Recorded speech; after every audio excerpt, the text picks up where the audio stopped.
guys, magandang umaga, magandang gabi, magandang tanghali mga kabindors. Nandito tayo ngayon sa pinyahan, no? Nag-harvest tayo ngayon ng pinya. Madamo nga lang ang pinyahan dito. Hindi siya masyadong alaga, kaya maliliit po ang bunga oh. Ayan maliliit po ang bunga niya. Masyadong alaga mga kabindors. Tinipid sa abono mga kabindors ay mga kablager. Shout out sa inyong lahat mga kablager. Mga kabindors.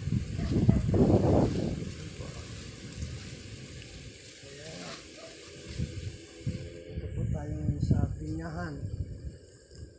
Ayan. Saging, pinya. Nasaba sa kapinya ito. Ang liliit po ng pinya ngayon. Ang liliit po ng pinya nila ngayon. Madamo po kasi. Ayan Ayan po, ang liit po. Napakaliit po yan Mahina ang nagtipid ang may-ari. Hindi siya nag-abono, hindi niya inabunuhan, kaya ganyan ang bunga. Dapat pala pag naka-liquid ka na, pag nag-liquid ka sa pinya, sundan mo kaagad ng abono para maganda ang bunga.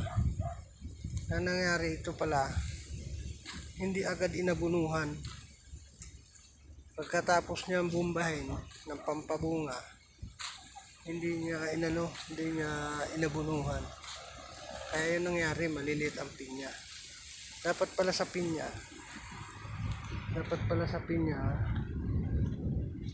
pagka inispray mo na ng pampabunga, abunuhan mo diretso. Kaya tingnan mo naman nangyari sa pinya nila. Kaliliit po. Kaliliit ang pinya. So po. Yan po. Salamat mga ka-vlogger. Bye-bye na po. Bye-bye. God bless. Love you all.